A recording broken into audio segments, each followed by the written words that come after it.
Geological data shows that the dollar per enclave in the Bole district of the Savanna region is high in minerals, with huge deposits of gold, making it viable to establish large-scale mining operations.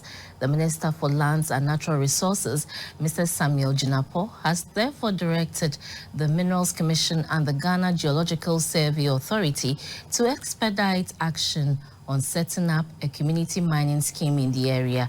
He gave the directive when a team from the Ministries of Lands and Natural Resources and Roads and Highways and officials of the Ghana Boundary Commission inspected progress of work on the road under construction and other infrastructure at Dollar Pa in the Savanna region.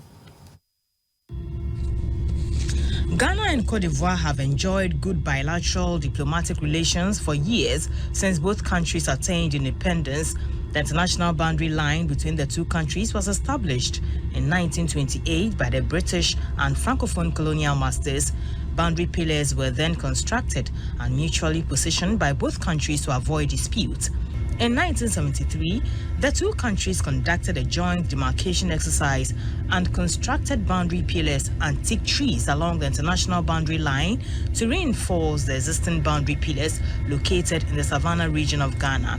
Citizens from both countries have since respected the boundary demarcation and lived peacefully over the years. The Bole district of the Savanna region of Ghana shares this common boundary with the Zanzan province of Cote d'Ivoire along the international boundary line. Bole, the nearest district capital, is located 20 kilometers from the international boundary line. Small groups of Ghanaians from various parts of the country settled and created a small community along the Black Volta, approximately 1 to 5 kilometers from the international boundary line. One such community is known as Dollar Power, formerly known as Cindy Community. Cindy has been in existence for many years but lost its inhabitants through the invasion of slave raiders in 1897. The land was then used for farming by Ivorian farmers and herdsmen. History has it that in 2005, a businessman named Mr. Mohammed Seidu, aka Dollar Power, realized that though the land is in Ghana and belongs to the Gonjes, Ivorian rebels controlled the area and were mining gold on the land. Dollar Power and his team then moved in and stopped the Ivorian rebels from coming to the area to mine. Since then, 3 communities have sprung up in the Cindy area, namely Dollar Power, Dablaka, and Dollar Power Accra. Currently, there are about 3,000 inhabitants in the area, mainly involved in small-scale mining. In 2021, when the Ghana Boundary Commission first visited the area, a joint Ghana-Cote d'Ivoire assessment of the international boundary pillars that demarcated the two countries was done. It revealed that Dollar Power and adjoining communities on both sides of the boundary line located within the Bui Wildlife Protection Zone, which is designated as a forest reserve, were actively engaged in extensive small-scale illegal mining due to the high deposits of rock surface gold along the boundary area. The illegal mining activities have resulted in the removal of boundary pillars and forest degradation in the area. Also observed were the underdevelopment and inaccessible nature of the area. Since then, government's attention has been drawn to Dollar Power, and some development projects have started to open up the place for investment.